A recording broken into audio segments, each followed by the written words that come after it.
Hadratus Syekh Muhammad Hashim Asy'ari menghadirkan satu topik pembahasan khusus tentang 13 langkah cara mencari sosok guru yang menjadi panutan, sosok guru teladan, bagaimana kualifikasi guru yang baik itu, bagaimana kita bisa mendapatkan guru yang menjadi teladan dalam kehidupan kita. Yang 13 langkah ini sanadnya nanti bersambung pada 2 sampai 3 kitab utama.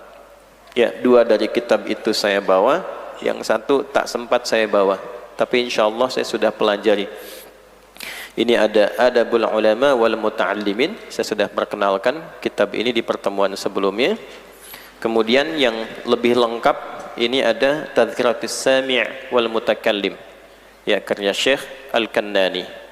Nah, ini saya bawa karena banyak sekali kutipan di sini, bahkan hampir seluruhnya, sebagian rangkuman kecilnya itu terambil dari kitab ini. Ini kitab yang lebih awal, nanti saya perkenalkan ketika kita masuk ke dalamnya. Maksudnya nanti kalau ngaji kitab Adabul Alim wal Muta'allim, ingin mendapatkan rujukan utamanya secara sanad. Ini menunjukkan bahwa jangankan penulisnya, penyusunnya, kitabnya pun bersanad. Nah, kalau ingin cari sanad kitab ini informasinya dari mana, nanti tersambung ke sini, ini tersambung dari sini, ini tersambung ke kitab At-Tibyannya Imam Nawawi, nanti isi-isinya sanadnya tersambung ke Imam Ali bin Abi Thalib radhiyallahu taala anhu. Jelas ya? Nah, beliau ngambil dari Nabi sallallahu alaihi wasallam. Baik, nah ini supaya dipahami ya. Yuk kita baca. Bismillahirrahmanirrahim. Al-Babul Tsalits, halaman 29 dari kitab kalau ada yang sama kitabnya. Fi adabil muta'allimi ma'a syaikhih wa fihi 12 naw'an minal adab. Pembahasan yang ketiga tentang rangkaian adab penuntut ilmu ma'a syaikhihi, terhadap gurunya. Wa fihi 12 naw'an, di dalamnya terdapat 12 rangkaian adab. Tadi saya sebutkan di awal berapa? 13 ya, nanti yang ke-13-nya saya tunjukkan. Baik ya, nanti kalau kita kembalikan ke kitab ini, nanti ada satu bagian sebagai pelengkapnya. Ada 12 rangkaian adab. Kita mulai al-awwal, yang pertama. Yanbaghi lit-talibi an yuqaddima an-nazara wa yastakhira Allah Ta'ala fi man ya'khudhu al-'ilma anhu wa yaktasiba husnal akhlaq wal adab minhu. Kita terjemahkan dulu. Rangkaian yang pertama dari 12 tips dalam menentukan guru yang menjadi teladan, ustadz, kiai yang cocok untuk diambil ilmunya. Jadi adab itu jangan selalu digambarkan dengan sikap sopan santun atau moral seseorang. Adab itu juga termasuk rangkaian urutan sebagai sebuah pedoman untuk menetapkan sesuatu. Sebetulnya asal kata adab ini di kalangan orang-orang Arab dulu, bahkan di kalangan jahiliyah 150 tahun sebelum terlahirnya dan diutusnya Nabi Muhammad SAW sebagai seorang nabi dan rasul, itu asalnya berakar dari kata ma'dubah, artinya jamuan makan. Dulu adib itu asalnya orang yang memanggil masyarakat terhadap satu jamuan ya, terkenal itu, makanya jamuannya dikenal dengan ma'dubah, orang yang manggilnya dikenal dengan adib.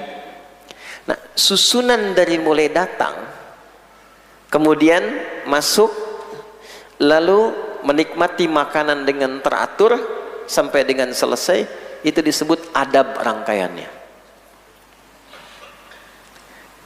Menunya bermacam-macam, hidangannya bermacam-macam. Tapi ketika orang manggil pun itu ada etikanya, ada caranya. Orang yang dipanggil datang pun ada sopan santunnya. Dan ketika masuk pun ada caranya. Coba, Anda ngundang orang datang dalam satu acara untuk makan. Tiba-tiba yang datang selonong begitu saja. Nggak ada salamnya, nggak ada nyapanya, langsung ngambil makanannya. Nyaman tidak? Tidak ya? Satu. Yang kedua, kalaupun menunya banyak, tiba-tiba kita campurin tanpa tidak pernah tahu apa yang akan dimakan, nikmat tidak makannya? Baik. Memungkinkan menyehatkan tidak? Tidak. Nah, dari urutan-urutan ini, bagaimana datang, saat dipanggil, saat duduk, saat mengambil makanan, saat menikmatinya, maka diambillah satu kiasan dari peristiwa ini terhadap dunia pengetahuan. Pengetahuan itu bagaikan menu yang bertebaran, bisa beraneka ragam. Tafsir, fikih, hadis, ini ada menu tafsir. Tadi Ustadz Khunaifi menyampaikan informasi ada menu-menu kajian di Masjid Al-Azhar Jakarta Permai. Ada menu tafsir hari A, menu fikih hari B, menu X, menu Y, menu Z. Hidangannya terpapak banyak. Tapi kalau cara masuknya salah, cara belajarnya keliru, yang fatal, yang masaknya itu ternyata bukan pakarnya. Biasa masak sayuran, tiba-tiba harus masak daging misalnya, lalu disajikan, maka akan bermasalah hidangan yang ditampilkan, walaupun pengumumannya bagus, adibnya bagus. Maka dari sinilah kemudian diambil sebuah kiasan, majaz namanya, diletakkanlah kebiasaan masyarakat di masa lalu untuk menikmati jamuan itu dengan jamuan pengetahuan. Maka mulai saat itulah kemudian berubah perluasan makna dari yang tadinya sekedar jamuan masuk ke ranah etika sopan santun. Dari ranah etika masuk kemudian ke ranah ilmu. Dulu semua ilmu disebut adab. Nahwu masuk adab, sorof masuk adab. Teman-teman yang pernah di pesantren atau mendalami al-lughah al-arabiyah wa adabuha di jurusan bahasa dan sastra Arab, itu ada periode kata adab setelah jamuan makan ke etika, nanti masuk ke level pengetahuan. Semua ilmu dulu namanya adab, untuk menekankan pentingnya satu paket pendidikan sebelum ilmu itu dipelajari. Dari mulai datangnya, dari mulai masuk majelis ilmunya, dari mulai mencari syekhnya, sampai cara belajarnya, semua rangkaian itu termasuk pengetahuannya dinamakan dengan apa? Adab. Nah, setelah fase yang ketiga itu, dari jamuan makan ke sopan santun, kemudian setelah itu ke ilmu, maka kata adab di kemudian hari merangkum keseluruhan makna ini dan seringkali dipahami dengan satu makna yang singkat, yaitu tentang adab atau etika. Nah, etika yang dimaksud ini adalah mencakup tiga aspek tadi. Satu, sikap moral. Yang kedua, mendatangi jamuan. Yang pertama makna tadi. Dan yang ketiga, terkait dengan pengetahuan.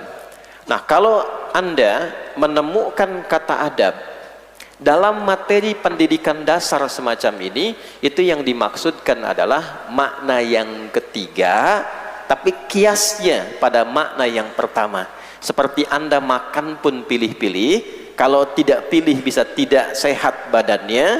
Seperti Anda pergi ke restoran pun pilih-pilih, kalau masak pun ibu pilih-pilih bumbu, airnya harus sehat dulu. Ilmu juga begitu, kalau tidak dipilih rusak akalnya.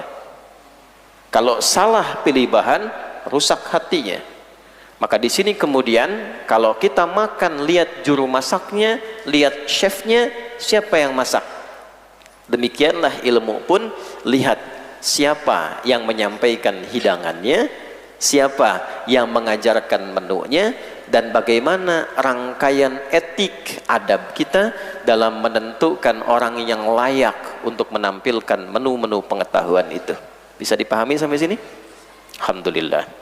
Nah, baru kalau sudah paham satu. Ya.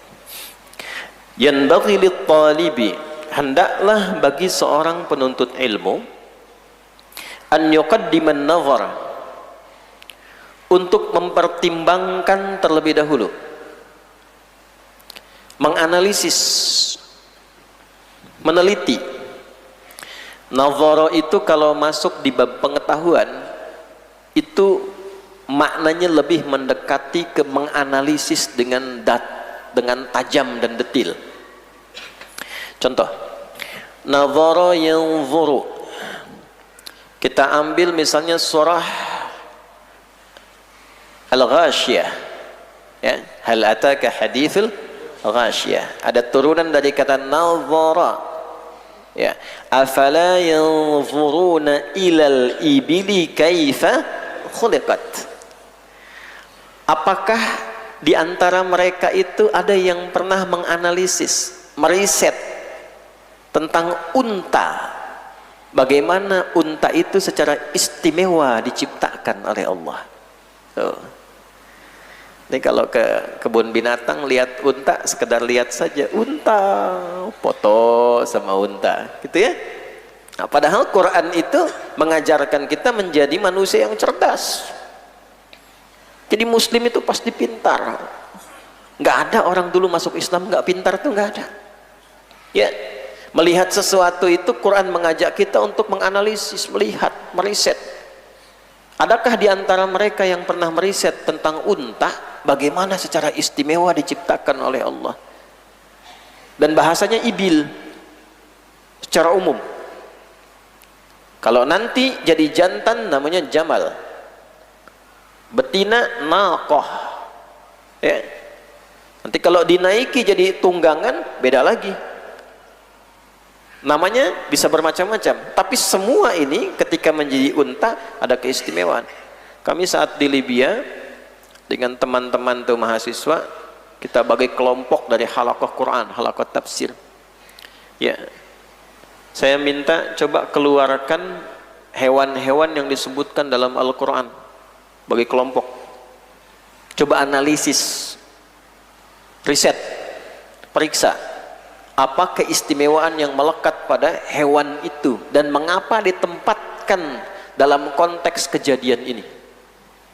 Misal ada kelompok kera, menganalisis kera di dalam Al-Quran, dan kasusnya salah satunya mengapa dulu ada satu umat yang membangkang dari kalangan Yahudi dikutuknya menjadi kera, kunu kirodatan khasiin. Di Al-Baqarah ayat 65 itu pertama disebutkan. Kenapa harus kera? Tuh. Kenapa tidak tikus misalnya? Nah, itu ada rahasianya tuh. Nah, kelompok unta ini lalu kemudian kami minta coba riset unta. Kesimpulannya apa? Ternyata satu unta kakinya dua, yang dua lagi itu tangannya. Dua, unta punya selaput di matanya seperti kacamata begini, itu khusus melindungi matanya kalau terjadi badai di padang pasir, badai pasir itu bisa lewat saja walaupun ada badai itu, ya, karena matanya langsung dilindungi. Makanya disebut oleh orang Arab dengan safinatus sahra, kendaraan khusus padang pasir. Ketiga, dia punya tembolok gitu, satu ruang yang bisa menampung air, jadi bisa minum, disimpan tuh dalam tempat khususnya, bisa tahan 1-3 bulan tidak minum. Unta. Dan unta sangat sensitif.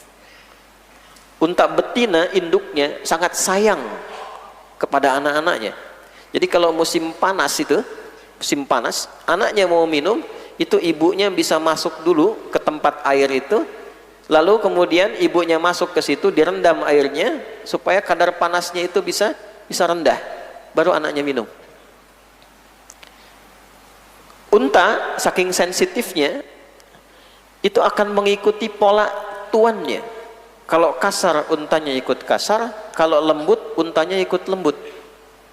Bahkan kalau sudah nempel dengan tuannya, tinggal dikasih irama dalam syair-syair yang dibacakan, maka dia akan mengikuti kecepatan unta itu kepada irama syair yang disampaikan.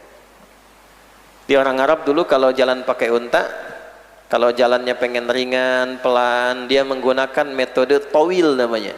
Nanti ada 16 formula disebut dengan bahar. Ada bahar tawil. Tawilun lahu dunal bukhuri fadailu, fa'ulun mafa'ilun, fa'ulun mafa'ilu. Kifa nabki min dhikra habibin wa manzili, bisaqtil liwa bainad dakhuli fahawmali. Untanya santai, 10 km per jam. Tapi kalau mau buru-buru, dia menggunakan metode rojaz. Apalagi rojaz muzdawaj. Mustafilun, mustafilun, mustafilun, mustafilun, mustafilun, mustafilun. Sautus safiril bulbuli, hayyaja qalbi thamili, al-ma'u wa zahru ma zahril lahdhul muqali. Fa anta ya sayyidali wa sayyidi wa maulali, fakam tayammuni ghazayyilun uqayqali, qataftuhu min wajnatin min fi'li hadzal rajuli. Faqala la la la la faqad ghada muharwili, wa wal walad wali wa illali, faqultu la tuwalwili fabayyinu lu'lu'ali. Qalat tauhina kadza idza dhul muqali, kahatan ka qailali tabtabuli. 40 km per jam tuh. Nah, nanti kelak di masa-masa keislaman itu rumus-rumus ini dialihkan kepada pengetahuan. Misal yang kedua tadi rojaz muzdawaj dipakai nanti jadi formula alfiyah. Alfiyahnya Ibnu Malik itu menggunakan rojaz muzdawaj. Kalamuna lafdhun mufidun kastaqim wasmun wa fi'lun thumma harfunil kalim wahiduhu kalimatun wal qawlu am wa kilmatun biha kalamun qad yu'am, dan seterusnya. Ya? Nah, jadi nazara itu artinya meriset, melihat, menganalisis. Siswa yang baik sebelum memulai petualangan pencarian ilmunya, kata Syekh Hashim, pertama yang dilakukan adalah menentukan guru dulu. Nah, itu pun jangan ikut-ikutan, kebutuhannya apa. Misal level saya ingin baru memulai tahap-tahap awal menguatkan keislaman, ingin belajar sholat, masuknya bab fikih, maka cari pertama masjid-masjid misalnya ada guru-guru yang mengajarkan bab itu, lalu dilihat gurunya, lihat menguasai nggak bidangnya, paham nggak di bidangnya, pakar nggak di bidangnya. Awas ya, hati-hati. Ini penting nanti untuk menentukan menu apa yang kita dapatkan sesuai dengan pengajarnya. Jangan sampai kita belajar kemudian babnya tentang sholat, tapi gurunya tidak menguasai itu. Karena akan terjadi, kata Nabi Sallallahu Alaihi Wasallam, nanti silakan dicek dalam Sahih Muslim. Ya, rangkaian nomor hadis dari 11 sampai 13. Itu menunjukkan satu peristiwa, sayati unasun, akan tiba nanti satu masa Anda menemukan sekelompok orang yuhadditsunakum bima lam tasma'uhu wa la yasma'unahu aba'ukum iyyakum. Tuh, iyyakum, hati-hati tuh. Akan ada satu masa Anda menemukan sekelompok orang mudah sekali ia bicara tentang agama, bahkan dapat panggung buat konten ngajar, orang-orang datang, tapi apa yang disampaikan terkadang bikin kita bingung. Ini materi benar nggak gitu? Tapi dia mampu merangkai kata-kata yang indah seperti benar, tapi bikin kita bingung. Ya, kata-kata indahnya itu nanti ada di Al-Baqarah di ayat 204. Wa minan nasi may yu'jibuka qawluhu fil hayatid dunya wa yushhidullaha ala ma fi qalbihi wa huwa aladdul khisam. Ada sebagian orang nanti yang memiliki kemampuan retorika yang sangat menarik, kata-kata yang begitu cantik, ya. Dia berbicara tentang urusan dunia tapi dibungkus oleh jubah agama. Atau materi-materi tentang agama membawa nama Allah di dalamnya, tapi ada racun di dalamnya. Tuh, madu isinya racun, Bu. Bu bisa bingung itu, pilih di madu apa di racun. Nah ya, itu bercanda kalimatnya tuh, mungkin bingung. Bahaya. Wa yushhidullaha ala ma fi qalbi. Semua agama itu sama katanya. Menuju pada Tuhan yang sama, cuma caranya beda-beda. Tuh, yang nyampaikan ada gelarnya, doktor, profesor. Bikin bingung. Ya, dalam penelitian Pak Anies Malik Toha dalam disertasinya bagus sekali, ada buku beliau itu disimpulkan sebuah agama baru itu. Ada keyakinan baru yang menggabungkan punya pemahaman semua agama itu sama. Ya kalau sama ngapain kita pilih gitu? Ya. Hati-hati itu. Kata Nabi itu iyyakum wa iyyahum. Anda waspada ya, dan jauhi orang-orang seperti itu. Waspada dari mereka dan jaga diri Anda, kata Nabi. Waspadalah, waspadalah. Yo. Nanti diurut tuh, makanya kalau ngaji itu harus detil. Ngaji detil, diurut. Nanti di An-Nisa ayat 140 itu diberi contoh detilnya. Wa qad nazzala 'alaikum fil kitabi an idza sami'tum ayatillahi yukfaru biha wa yustahza'u biha fala taq'udu ma'ahum hatta yakhudhu fi haditsin ghairi innakum idzam mithluhum innallaha jami'ul munafiqina wal kafirina fi jahannam jami'an. Telah tetap ketentuan dalam Al-Qur'an, jika Anda mendengar ada orang-orang bicara tentang agama atau mengolok-olok agama, dia mengingkari ajaran-ajaran wahyu atau minimal mengolok-oloknya, fala taq'udu ma'ahum, jangan ramaikan majlisnya, jangan diviralkan, jangan disimak kontennya, ya, diamkan aja, nanti mati sendiri. Kalau nggak ada yang nyimak juga dia bosan sendiri. Nah ini malah diviralkan, dapat panggung akhirnya. Ya, jangan diikuti juga. Kalau ikut-ikut seminar seperti itu, ikut-ikut yang demikian, innakum idzam mithluhum, lama-lama nanti terbawa. Karena mungkin nanti ada ketidaksiapan logika, belum belajar logika. Ada ketidaksiapan menerima kata-kata yang begitu menarik, susunannya tidak siap. Kita mengingkari tapi nggak bisa jawab. Karena terlatih itu, orang-orang demikian itu. Baik ya? Nah oleh karena itu, penting yang pertama, an yuqaddiman nazar.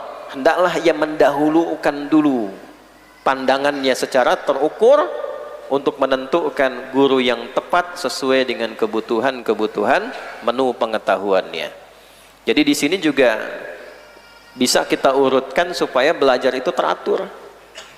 Tidak harus semua ada pengajian, datang gitu ya. Bagus saja untuk partisipasi bagus. Tapi kalau teratur itu lebih bagus. Ya.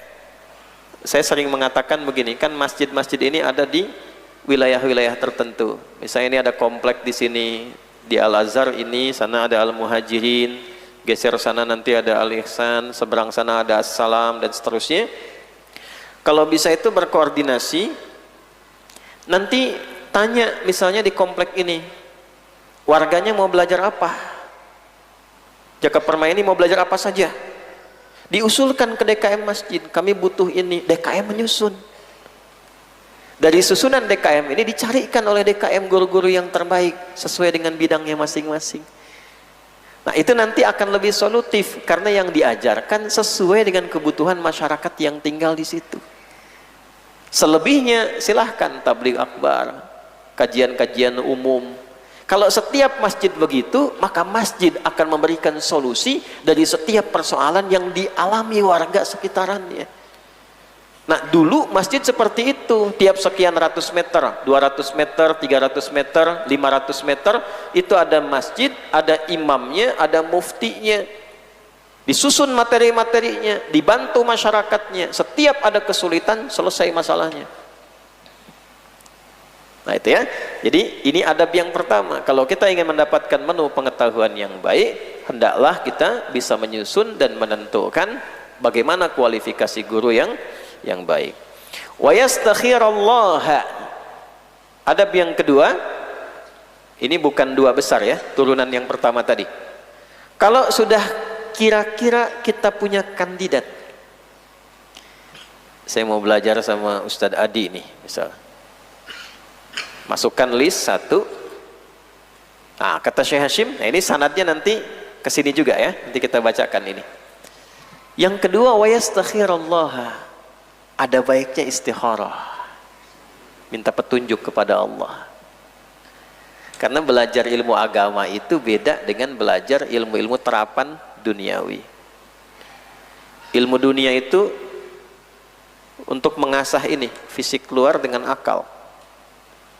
Tapi agama adalah ilmu pedoman kehidupan yang mengendalikan jiwa. Jadi kalau jiwanya sakit, jiwanya salah, akalnya pasti salah. Di jiwa itu cuma dua, Pak, Bu. Kalau bukan takwa, itu nafsu. Dorongan nafsunya disebut dengan fujur namanya. Quran surah 91 ayat 7-10, wa nafsi wa ma sawwaha fa'alhamaha fujuraha wa taqwaha. Jadi cara kerjanya ini di dalam jiwa kita, nafas namanya. Ya, pembungkus nafas itu disebut kolbu. Ya, bagian luar dari kolbu disebut sodrun. Jamaknya sudurun. Jadi kalau kita urutkan sodrun ini ada ruang cekung ya antara perut dengan dada bagian atas. Ini nahar, perutnya bottom, antara nahar dengan bottom itu ada sodr. Jelas? Ini sodrun, di dalamnya ada kalbu, di dalam kalbu ada nafas, di dalam nafas ada inti kehidupan namanya takwa dan fujur. Fujur sering kita kenal dengan nafsu. Nah, ini yang memberikan perintah kepada akal. Jadi akal itu tidak memerintahkan kita. Akal itu hanya, bahasa kerennya, mengkonstruksikan, merangkai perintah itu supaya cepat diteruskan ke fisik. Misal, di sini ada jiwa yang baik, takwa. Perintahnya baik, diperintahkan ke akal. Akal sampaikan supaya ini diteruskan dengan kata-kata yang lembut. Akal sepersekian milidetik itu disampaikan ke lisan, katakan. Tembus ke tangan jadi baik, tembus ke kaki jadi baik. Kalau sumbernya dari sini, dari takwa, maka semua yang sampai kepada akal itu akan diteruskan kepada fisik untuk melakukan tindakan yang baik. Nah, semuanya butuh asupan. Fisiknya butuh makan, ada menunya. Kalau salah makan, lemah. Walaupun orang baik, tapi lemah fisiknya, tidak akan menjalani fungsi kehidupan dengan baik. Akal juga punya nutrisinya, belajar, membaca, mendalami pengetahuan. Fisiknya kuat, tapi ininya lemah, maka akan berpengaruh kepada keadaan fisik. Lemah akal itu kerja fisiknya lebih berat, Bapak Ibu, lebih berat. Semakin tinggi akalnya, semakin pintar, semakin ringan kerja fisiknya. Kan kita kalau belajar S semua kan, SD, SMP, SMA, S1, S2, S3, ya, tambah pengetahuan tambahan, skill juga S, kemampuan, ya. Coba S-nya kalau golongan pertama, ya, kerja fisiknya berat. Semakin nambah S1, S2, S3, daftar, ngajukan untuk bekerja. Sampai di mana belajarnya? S2, wah, salarinya bagus, gajinya bagus, tempat kerjanya bagus, dan sebagainya. Tapi kalau di sininya menunya salah, maka perintah-perintah datang lewat nafsu. Walaupun di sini pintar, sampai gelarnya tinggi, sampai doktor atau gelar mengajar sebagai pengajar profesor, tapi sumbernya dari nafsu, maka ilmu yang sudah tinggi itu hanya untuk melayani nafsu dan merusak fungsi fisik. Ini yang menyebabkan orang pintar itu berbuat kriminal, karena rusak di sininya. Apa komen Nabi dalam hal ini? Yang ngaji Al-Arba'in, lihat hadis yang nomor 6 itu.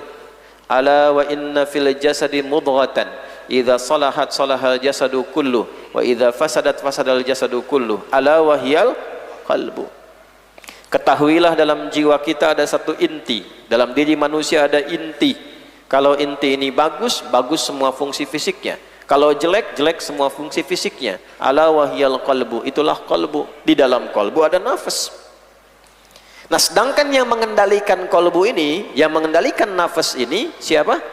Allah. Makanya kita sering berdoa, ya muqallibal qulub, tsabbit qulubana 'alal iman. Tuh. Ya Allah yang mengendalikan jiwaku, jadikan hatiku, jiwaku konsisten pada keimanan padamu. Tuh, pada tuntutan agamamu, tuntunan syariatmu, qalbu. Nah, supaya kita bisa konsisten, Allah turunkan menu-menu jiwa untuk dipelajari. Jawaban doa kita tadi itu, ini supaya hatimu bisa cenderung konsisten pada kebaikan, supaya jiwamu sehat, diantarkanlah menunya. Karena menu ini urusan jiwa, urusan roh. Roh itu karena sumbernya langsung dari Allah, menunya pun Allah siapkan langsung. Al-Isra ayat 85, wa yas'alunaka 'anir ruh qulir ruhu min amri rabbi wa ma utitum minal ilmi illa qalila. Ya, urusan akal kita bisa pelajari. Oh, ini belajarnya, materinya dari TK, dari SD secara gradual, SMP, SMA, menguat pengetahuannya. Materi fisik kita bisa racik, bikin menu ini, menu itu. Orang Indonesia paling pakar. Di Mesir pala ikan dibuang, sama orang Indonesia dibumbuin. Apa aja, jeroan, orang mana ada orang luar makan jeroan, sama kita tuh diulik. Ada aja jadi itu, ya. Tapi menu jiwa nggak ada. Coba cari ke pasar tuh, mencari menu hati, nggak ada. Ya. Apa yang dibutuhkan jiwa kita supaya nggak gelisah? Bagaimana hati supaya tidak iri, supaya tidak dendam, supaya tidak dengki, mengendalikan amarah, meningkatkan semangat untuk berbuat baik. Apa nutrisinya itu? Kalau tidak tahu itu, maka cenderung hatinya sakit nanti, jiwanya sakit. Kalau sudah sakit, akalnya pasti sakit. Kalau akal sakit, fisiknya pun pasti sakit. Nah, ketika Anda memilih guru fisik itu begitu selektif, guru olahraga harus selektif. Main gym aja ada gurunya sekarang, ada trenernya. Masuk sekolah Anda pilih-pilih sekolah umum yang kualifikasi gurunya bagus. Untuk yang akal Anda begitu serius, untuk yang fisik Anda begitu serius. Mengapa untuk memilih guru jiwa kita tidak serius? Maka kalau sudah ada kandidat, kata para ulama di sini, wa yastakhirallaha, istikharah. Di antara adab ya, di antara adabnya istikharah, memohon petunjuk kepada Allah sang pemilik jiwa kita itu untuk memberikan sinyal kepada kita bahwa ini guru cocok nih, benar. Ini rangkaian apa? Adab. Nah, nanti apa yang telah kita lekatkan kecenderungan kepada sosok itu nanti ditolong oleh Allah Subhanahu wa ta'ala. Kalaupun kita dapat belajar ada sisi kurang baiknya, di hijab yang kurang baiknya, kita hanya mendapatkan yang baik-baiknya saja. Bisa demikian.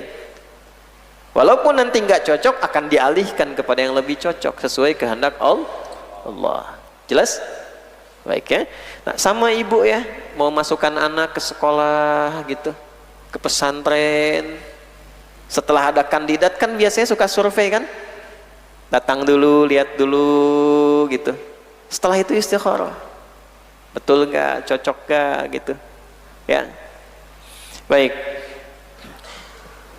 Fi man ya'khudhul ilma anhu, hendaklah ia beristikharah setelah ia menetapkan kecenderungan dari siapa sosok atau kandidat yang akan ia ambil ilmunya. Wa yaktasiba husnal akhlaq wal adab minhu. Satu ilmu, yang kedua bagusnya akhlak. Ya. Ini masih di topik yang pertama ya, belum tips yang turunan ke bawahnya. Jadi saya ulangi ya, hendaklah seorang penuntut ilmu mempertimbangkan dengan cermat, meriset dan beristikharah, minta petunjuk kepada Allah untuk menentukan guru teladan yang baik yang dapat membimbingnya dan mengambil ilmu darinya. Kemudian menentukan kualifikasi baik akhlaknya. Jadi satu, istikharah untuk mendapatkan ilmu yang benar. Mungkin ada orang pintar gurunya, dan Anda melihat kan, ada guru-guru bagus gitu, ilmunya bagus, luas, pintar, simpan di list nomor 1. Istikharah, ya Allah beri petunjuk, apakah ilmu yang dia dapatkan benar membuatku lebih baik. Ada kecenderungan, oh dia menguasai nih, expert di bidangnya. Tapi yang kedua, lihat bagaimana akhlaknya. Nah ini yang seperti ini sudah bersanad.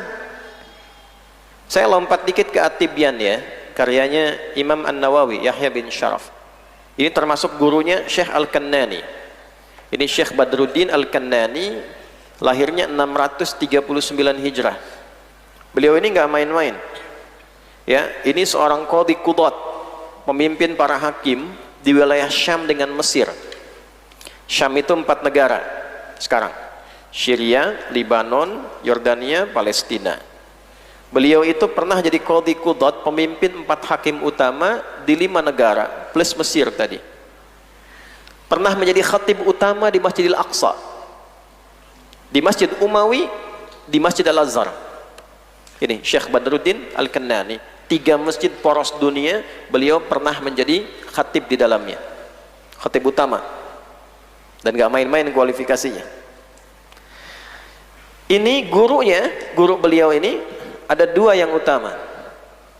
Yang pertama Syekh Nawawi Ad-Dimashqi, Yahya bin Sharaf, pengarang kitab At-Tibyan, penyusun juga Al-Arba'in, penyusun Riyadhus Shalihin 1896 hadis, pensyarah Sahih Muslim, penulis Al-Minhaj.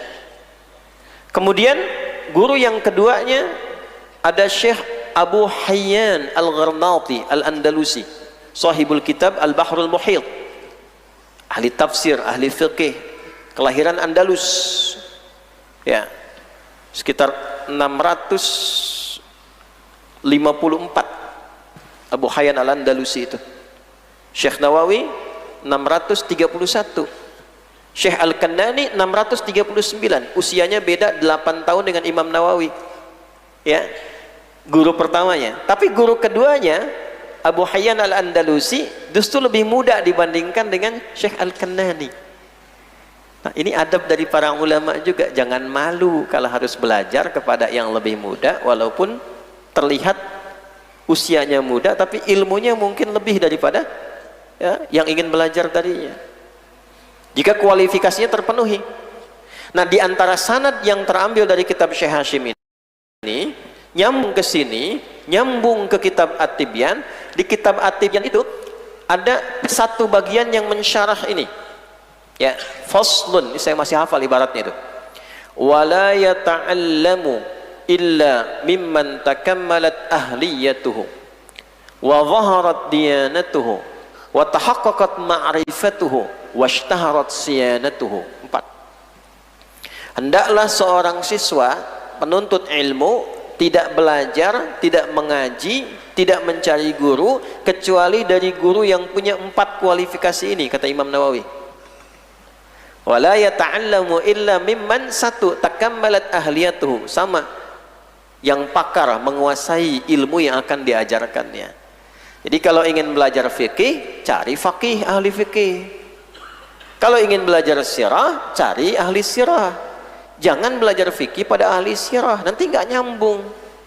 Kasihan ustadznya, ustadznya kadang nggak salah, DKM-nya yang salah memberikan tugas, jamaahnya yang menganggap itu ustadz, jadi keliru. Awas, bahaya, salah nyampaikan, salah ibadah. Aman ta'khuduna dinakum, Anda harus mengerti dari mana diambil ilmu itu, karena akan menentukan kualitas beragama kita, benar tidaknya cara kita menunaikan ibadah. Nah, lanjut. Yang kedua apa? Wa zaharat diyanatuhu, terlihat ketakwaannya. Wa tahaqqaqat ma'rifatuhu, yang ketiga bisa divalidasi pengetahuannya.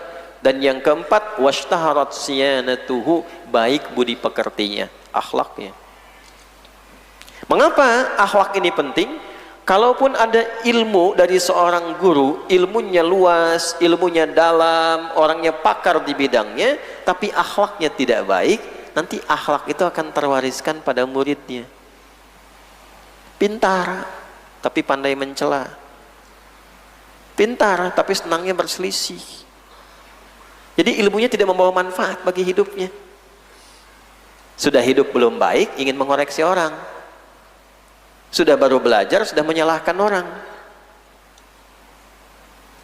Nah, ini belajar mau memperbaiki diri atau mau mencaci. Nah, ini yang berbahaya. Maka yang kedua, mencari guru pun mesti dilihat bagaimana akhlaknya, bagaimana adabnya. Cari sekolah bagus, ilmunya bagus, tapi akhlaknya nggak bagus. Ngaji bagus, jadi juri kompetisi Al-Quran, hafalan, kelihatan bagus, ternyata akhlaknya bermasalah, muridnya jadi korban. Kan? Jelas ya? Nah, ini penting juga untuk dilihat. Jadi yang pertama ilmu, kedua apa? Akhlak dan adab. Waliyakun in amkana mimman thabatat ahliyatuhu. Tuh, ini menunjukkan sanadnya sama, ibaratnya ungkapannya sama tuh, bersanad. Waliyakun, dan hendaklah, in amkana, jika memungkinkan bagi seorang siswa itu dalam mencari murid seperti yang di atas tadi, ilmunya bagus, akhlaknya bagus, mimman thabatat ahliyatuhu, coba carilah yang betul-betul dari segi keilmuan dia pakar di bidangnya. Wa tahaqqaqat thaqafatuhu, Imam Nawawi menyebutkan ma'rifatuhu, di sini sanadnya ke Imam Al-Kannani menyebutkan thaqafatuhu, dan juga bisa divalidasi thaqafahnya. Ya, thaqafah itu pengetahuan yang sudah dikenal oleh masyarakat, sudah membudaya, sehingga sering disebut dengan budaya. Ya, budaya itu kan dari pengetahuan yang dipraktekkan. Nah, jadi guru yang baik itu selain divalidasi pakar di bidangnya, juga ia mempraktekkan ilmunya. Saqif, kuat, melekat pada dirinya. Nerangkan sholat sunnah, dia pun konsisten sholat sunnah. Oh, ilmunya pandai, tapi nggak dipraktekkan. Nah, itu bukan tasaqquf namanya. Ya, belum kokoh, belum melekat pada dirinya. Seperti lilin nanti, menerangi orang lain tapi membakar dirinya sendiri. Baik ya. Wa dhaharat muru'atuhu, dan menjaga kehormatannya. Ya, kalaupun bercanda sewajarnya,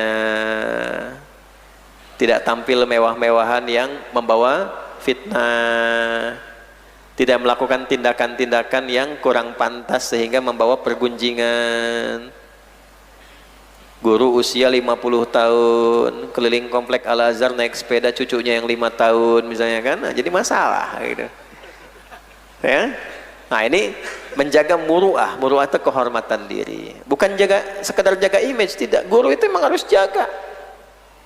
Ya, olahraga kadang sama-sama, Nabi juga sama-sama olahraga, tapi masih menjaga muru'ahnya.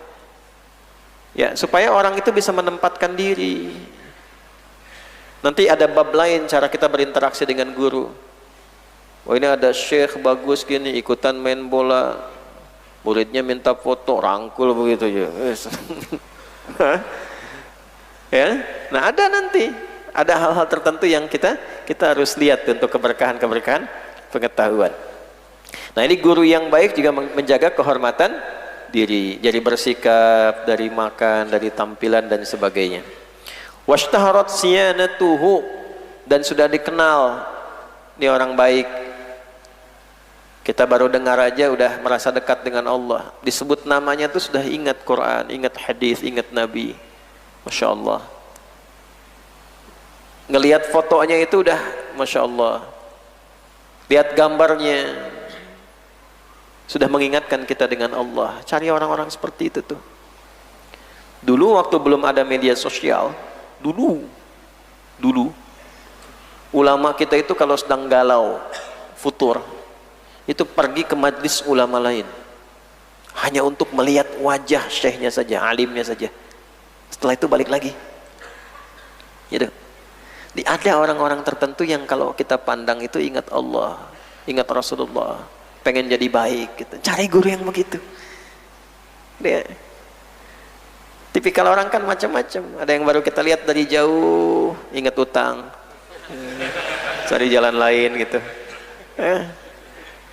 Ada cari orang-orang tertentu yang kalau disebut namanya tuh membuat diri kita ingin jadi lebih baik. Tapi nanti jangan cukup sampai di situ, ilmunya ada enggak? Ya kan? Nah, kalau sudah disebut namanya jadi baik, berarti sudah populer. Ini orang baik nih. Washtaharat siyanatuhu, orang udah dikenal perbuatannya bagus, baik, tapi ma'rifahnya bagaimana, keilmuannya seperti apa. Nah itu yang kita cross check kembali. Maka mintakan kualifikasi ini dengan istikharah kita kepada Allah agar ditunjukkan guru ini benar-benar baik untuk perjalanan kehidupan kita. Wa kana ahsana ta'liman. Nah kalau sudah menemukan yang tadi, ini orang baik, lihat wajahnya sudah ingat sama Allah, sama Rasulullah, pengen jadi orang baik, ilmunya bagus, akhlaknya mulia. Selanjutnya apa? Wa kana ahsana ta'lima, ngajarnya pun bagus. Nah ada orang soleh tapi ngajar belum bagus, tahan dulu, tapi jangan mencibir. Akhlak sih bagus, ilmu luas, ngajar begitu, nggak dapet tuh nanti manfaatnya, faedahnya nggak dapet ya. Kemudian ngajarnya bagus, wa ajwada tafhima, bisa memahamkan.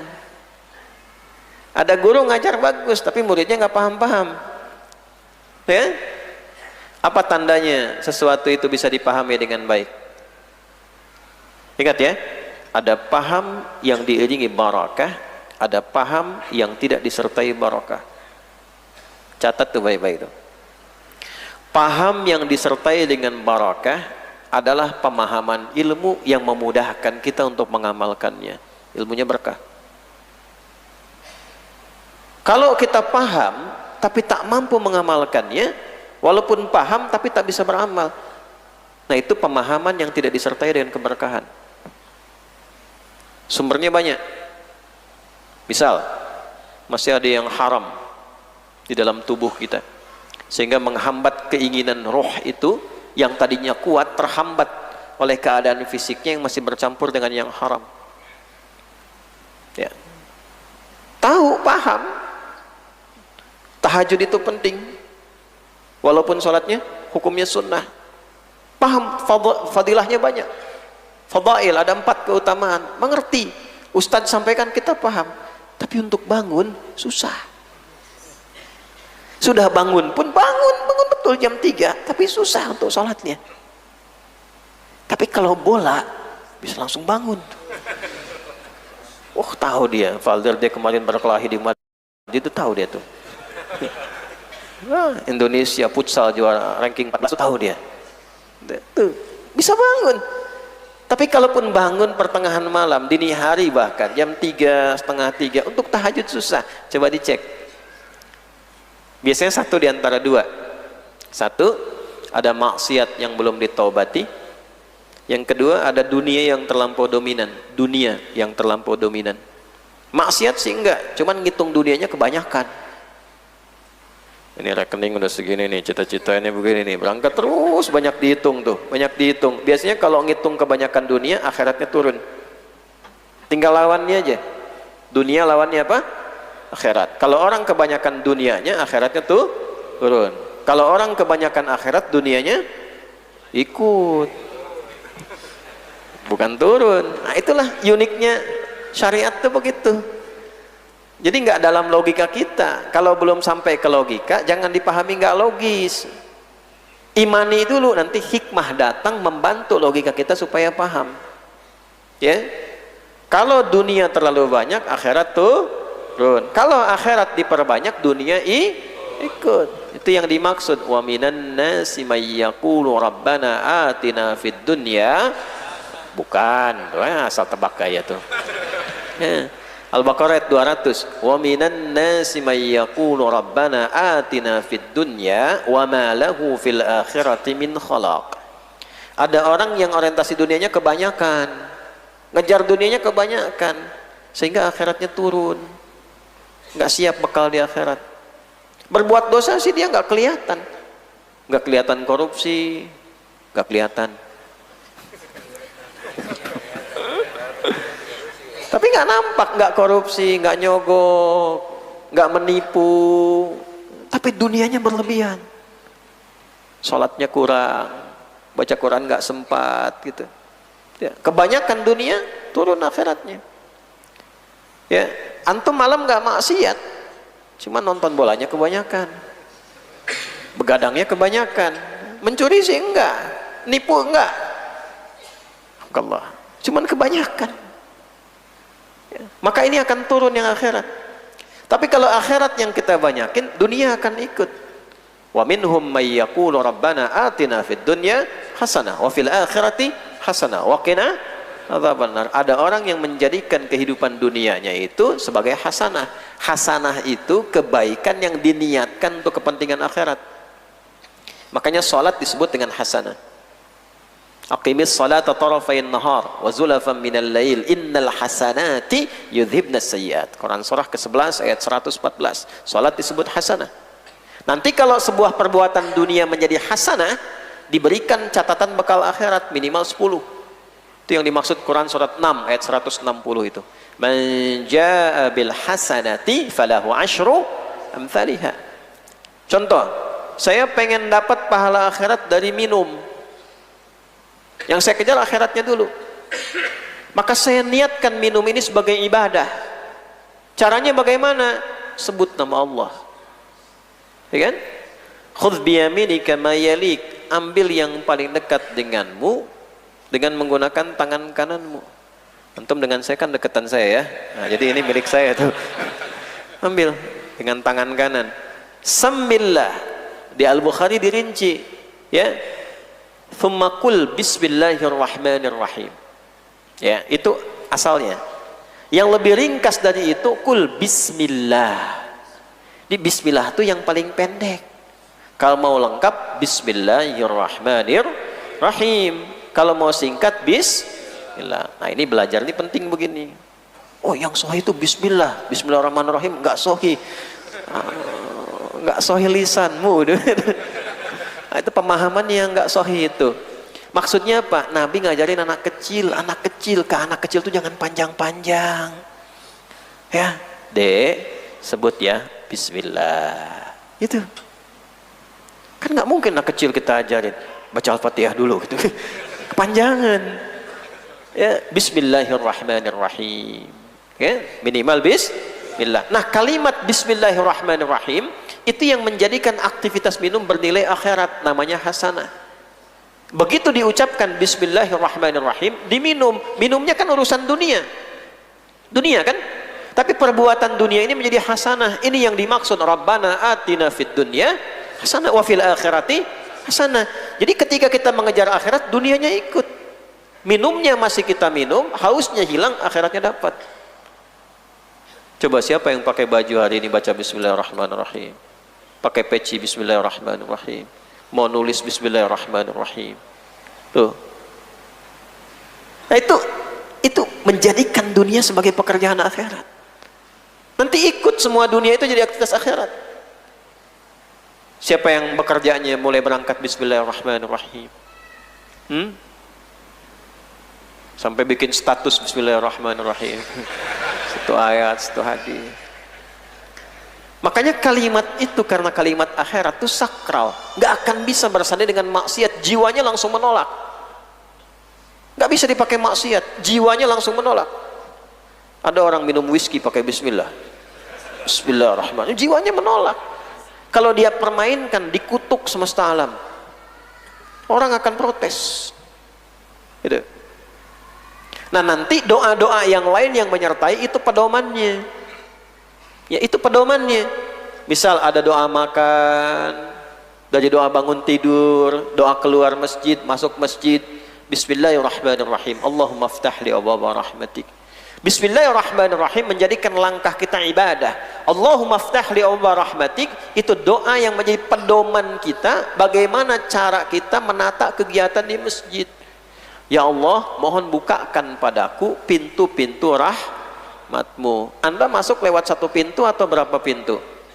Satu kan? Nggak ada jamaah masuk situ keluar lagi, masuk sana keluar, masuk sana, nggak ada. Karena pintu rahmat Allah banyak. Nah, itu salah paham. Ya, pintu masjidnya satu. Cuma kita masuk ke masjid memohon rahmat Allah. Nah, rahmat Allah itu minimal ada 3. Satu, solusi dari semua masalah kehidupan itu ada di Al-Baqarah ayat 157. Ujian masalahnya 155, sabarnya 156. Rahmat Allah yang diberikan pada seorang hamba untuk menyelesaikan masalahnya di 157. walanabluwannakum bisyai' minal khauf wal ju' wa naqsi minal amwal wal anfus wath thamarat wa basyiris sabirin alladzina idza asabathum musibah qalu inna lillahi wa inna ilaihi raji'un ulaika alaihim salawatum mir rabbihim wa rahmah. Begitu rahmat tiba, wa ulaika humul muhtadun. Kalian semua yang hidup, kata Allah, sepanjang masih hidup pasti akan diuji dengan beragam persoalan kehidupan. Masalah itu aku ujikan bukan ingin membuat dirimu bermasalah, tapi ingin menggali potensi terbaikmu untuk meningkatkan kualitas hidupmu. Indah bahasanya tuh. Jenisnya apa ya Allah? Khauf, gelisah. Jangan dikira wajah-wajah tenang begini tenang hatinya. Ada yang mulai gelisah tuh. Sampai jam berapa kajian ini katanya. Sotomi di sana takut gak kebagian, kan? Walju' mulai lapar, cari info. Di sini ada sarapannya nggak ya? Wa naqsi minal amwal, mungkin ada yang sedang kekurangan hartanya, omset lagi turun, itu kan? Hatinya ceria, kantongnya kering, betul ya tuh, pikirin. Wal anfus, ada yang mungkin sakit, ada yang sebagian wafat dari saudaranya, keluarganya. Wat thamarat, ada yang sudah kerja keras belum menghasilkan, bahkan diambil orang. Pakai mubalaghah ya, kayak kinayah tuh. Thamarat di situ diartikan buah-buahan kan di terjemahan. Itu maksudnya apa? Buahkan dari tumbuh itu dari benih dulu. Jadi pohon, berbunga, berbuah. Ada orang ngerintis usaha, ikut tender, dia nyiapin. Tiba-tiba begitu jadi diambil orang hasilnya. Itu maksudnya. Jadi bukan buah-buahan dalam kategori biasa, bukan. Kalau dipahami begitu, wah nggak adil, tukang sayur nggak diuji. Tuh ya. Nah itu maksudnya, makanya pentingnya ngaji itu. Wa basyiris sabirin, berbahagialah orang yang diuji dia bersabar. Jadi ada orang yang dapat masalah malah gembira. Itu kalau sudah sampai ke level itu Allah sayang betul itu. Dan itu orangnya akan sangat dekat dengan Allah, sangat dekat. Innallaha ma'as, Allah bersama orang-orang sabar. Sabar temannya musibah. Sabar itu temannya masalah. Allah sangat dekat dengan hamba yang sabar. Sedangkan sabar itu lekatnya dengan masalah. Pemahamannya bagaimana? Ketika Anda diuji oleh Allah dengan masalah dan menginginkan Anda sabar, artinya Anda sedang didekati oleh Allah.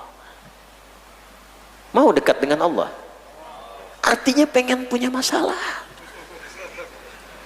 Betul. Bagaimana taunya Allah kita itu Rahman dan Rahim kalau nggak punya masalah?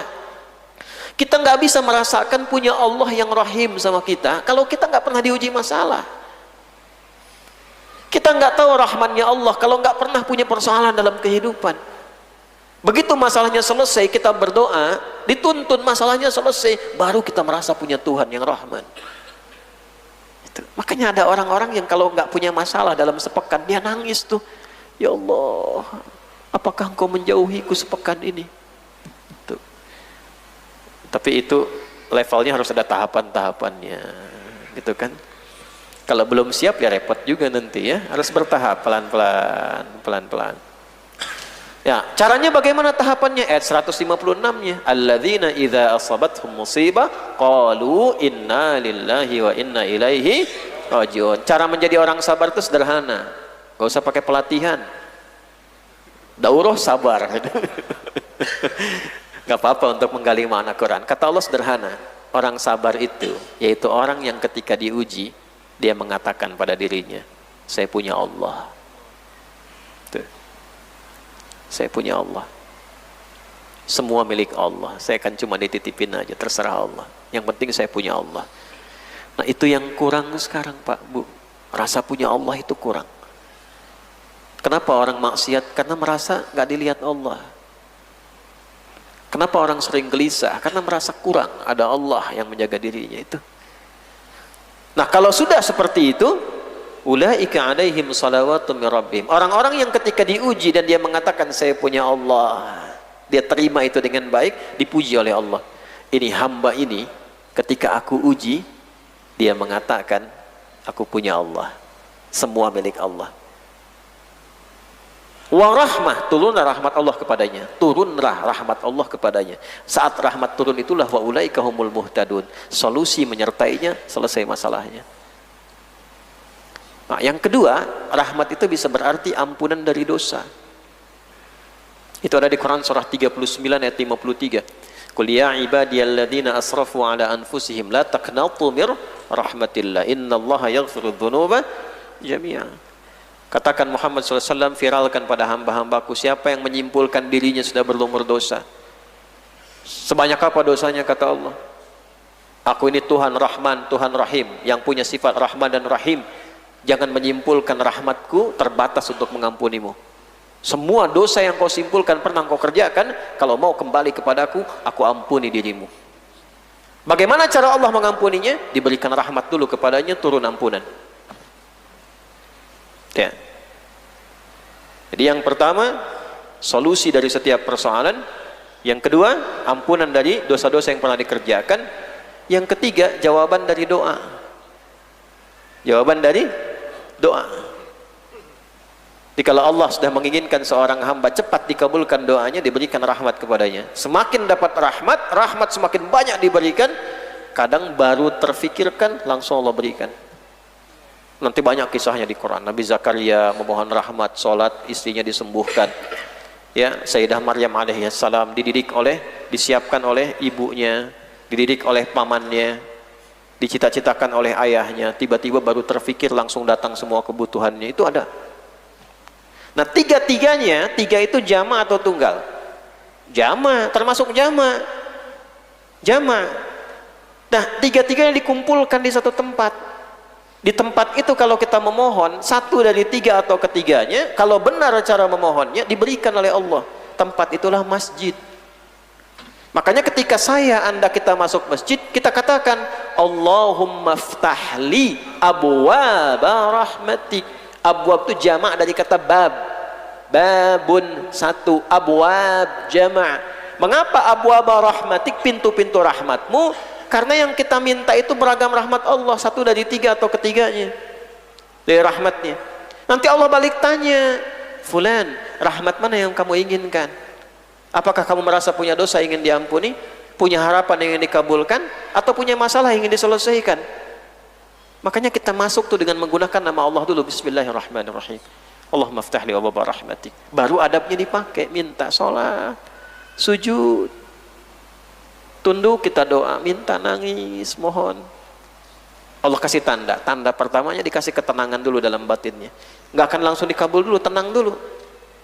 Begitu tenang dia pasrah, tawakal sama Allah, baru turun solusi. Gitu.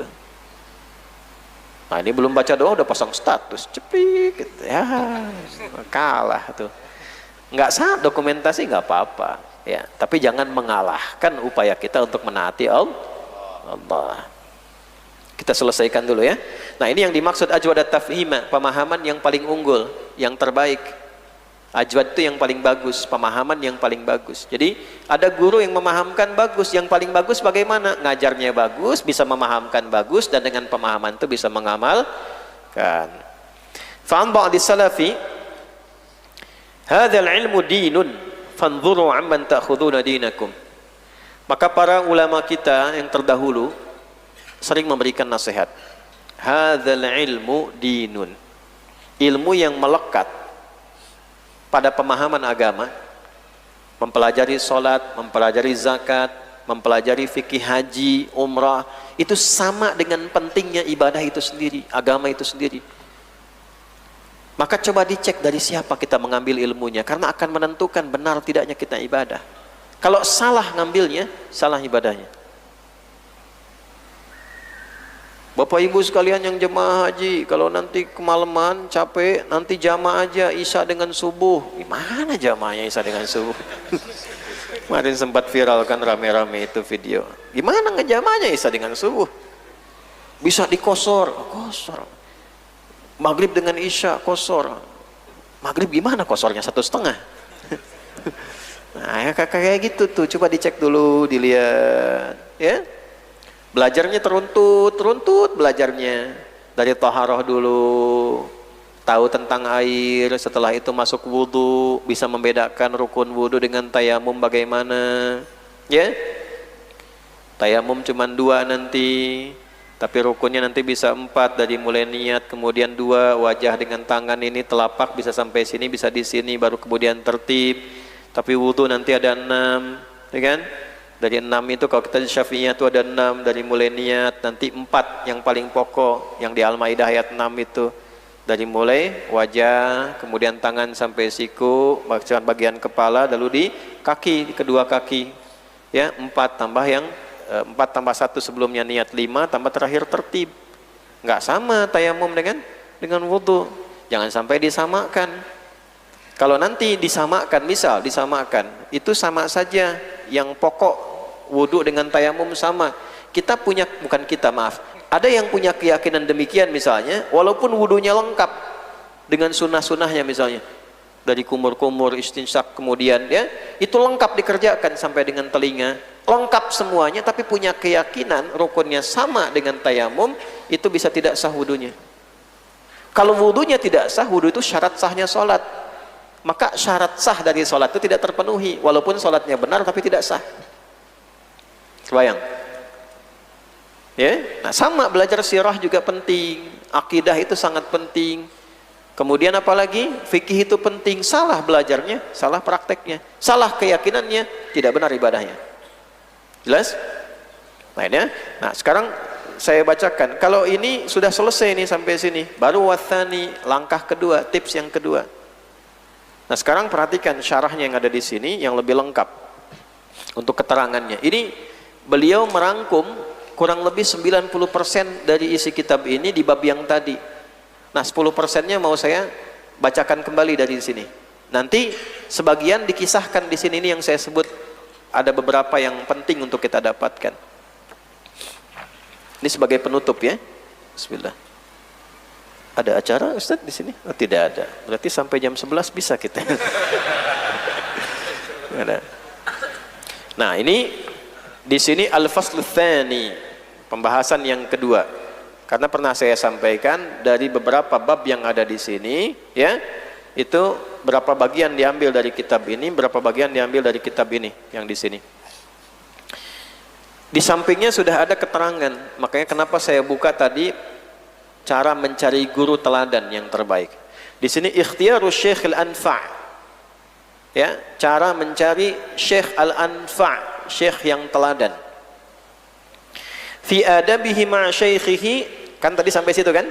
Jadi kalau kita baca di kitabnya tadi, ya, fi adabihi ma'a syaikhihi. Sini diteruskan, fi adabihi, mengenai adab seorang siswa, santri, ya, penuntut ilmu. Di sini hi-nya, dhamirnya dimunculkan, fi adabil muta'allim. Siapa hi di sini? Muta'allim. Jelas? Fi adabihi ma'a syaikhihi, adab seorang santri, siswa, penuntut ilmu pada gurunya, wa qudwatihi. Itu di sini nggak ditemukan langsung kan, fihi isna asyara nau'an. Di sini wa qudwatihi wa ma yajibu alaihi min azimi hurmatihi, adab seorang penuntut ilmu terhadap syekhnya dan dalam meneladaninya, dan apa beragam kewajiban yang melekat kepada siswa untuk menghormati gurunya. Nah, jadi di sini diterangkan menghormati guru itu bagaimana, guru yang harus dihormati pun juga bagaimana. Jangan sampai gurunya menuntut pada santri untuk dihormati, gurunya tidak terhormat. Guru sudah manipulasi nama kiai, cabul lagi. Terus minta dihormati. Ibu tolong dicek ya Bu ya, kalau anak-anaknya disekolahkan ke pesantren-pesantren itu, dicek pesantren yang seperti apa. Kalau yang tak busuh validasi, gak usah ditanya lagi. Gontor udah bagus, di Ploso udah bagus itu, ya, Tebu Irang udah bagus itu, gak usah ditanya lagi. Ini pesantren jelas enggak? Wah, itu Anda yang gak jelas itu. Nah, ya bagus-bagus. Nah, tapi kalau kira-kira namanya sudah nggak jelas gitu, ya, bikin kita tuh tanda tanya gitu. Cari dulu, tapi jangan sampai menyimpulkan yang keliru, nggak boleh suudzon dulu. Ya, diturunkan dulu. Oh, ini siapa? Orangnya siapa? Kok tiba-tiba jadi kiai? Kiai betulan atau bukan? Tuh kan? Saat ada di situ bilangnya kiai, begitu ditangkap bukan kiai gitu. Ya. Kan jadi aneh tuh, ya. Nah, jadi menghormati alim, syekh, ustadz, kiai penting untuk keberkahan ilmu. Tapi juga harus memastikan bahwa sosok itu layak untuk dan bagaimana cara menghormatinya. Supaya tidak semua kemudian yang disampaikan kalau bertentangan dengan unsur syariat jangan dikerjakan. Masa Santi Putih mijitin kiai yang laki-laki? Itu bukan bagian dari ketaatan itu. Ya, nggak betul itu. Ya, itu nggak benar. Jadi dicek, dilihat. Ada adabnya, ada caranya dan sebagainya. Tapi jangan sampai kemudian ada hal-hal yang sifatnya merusak disimpulkan semua pesantren sama, tidak. Makanya dosa besar orang yang sengaja menciptakan pesantren-pesantrenan untuk melahirkan fitnah dalam dunia pendidikan Islam. Dosa besar itu. Ya, makanya saya sarankan kepada intelijen juga tuh ya, di BIN, di BAIS, di BAIN Telkom juga ya. Kalau ada sosok-sosok yang kurang elok, kurang baik, coba diangkat yang baik-baiknya. Ya, misal ada tokoh nih kurang baik misalnya, ya, dari segi tata kelola, perilaku dan sebagainya, nah munculkan yang baiknya. Ulama-ulama yang baik untuk memberi pencerahan. Nanti ini akan turun sendiri. Jangan menciptakan lagi yang kontroversial, makin banyak masalahnya nanti. Nggak suka sama yang ini, menciptakan yang begini. Hasilnya ada syududu, ada macam-macam, ada ini, itu kan nggak jelas itu. Ya, munculkan yang baik-baiknya, supaya dengan yang baik ini muncul, ini hilang seketika, selesai masalahnya, nggak panjang. Masyarakat tercerahkan. Ya, saya baca yang belum ada di sini ya. Wala yarghabu talib fi ziyadatil ilmi. Jadi dari atas ke bawah sama tuh. Ya, dari atas ke bawah sama, cuma satu pembedanya. Ya, ini yang tadi saya sampaikan. Fi adabihi ma'a syaikhi wa qudwatihi wa ma yajibu alaihi min 'azimi hurmatihi wa huwa 13 naw'an. Wa huwa 13 naw'an. Dan itu ada 13 langkah. Jadi di sini disebutkan berapa? 12. Di sini berapa? 13. Nah, sanad kitab ini nanti kalau ditelusuri terambil dari sini ngambilnya ke sini. 12 itu dari sini sumbernya, 12. Yang ini ketika merangkum yang 13 hanya mengambil 12 saja. Mengapa? Nanti ada timbangan-timbangan. Mungkin dilihat bahwa yang ke-13 itu khusus terjadi di masa-masa itu, di era-era ini. Dilihat bahwa cukup 12 langkah, mungkin yang spesifik yang satunya. Jadi ketika ini kemudian menyebar lalu dirangkum dari sini, maka 12 poin yang diambil itu sumbernya dari kitab ini, Adabul Ulama wal Muta'allimin. Makanya ditafrid di sini Adabul Alim wal Muta'allim. Alim jamaknya ulama, muta'allim jamaknya muta'allimi. Di sini Adabul Ulama wal Muta'allimin, ini Adabul Alim wal Muta'allim. Saya contoh lagi.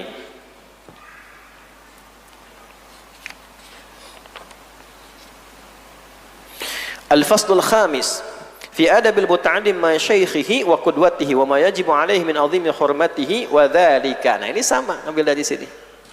Jelas? Jadi dari sini kemudian kitab pokoknya lari ke sini. Nah, jadi Syekh Hasyim mengambil 12, di sini ada berapa? 13. Al-awwal annahu yanbaghi lit-talibi an yuqaddima an-nadhara wa yastakhira Allah fi man ya'khudhu al-'ilma anhu wa yaktasib hasan al-akhlaqi wal adabi minhu wal yakun in amkana mimman kamulat ahliyatuhu wa tahaqqaqat syafaqatuhu yarhamukallah wa dhaharat muru'atuhu wa 'urifat 'iffatuhu. Nah, ini ada tambahan nih.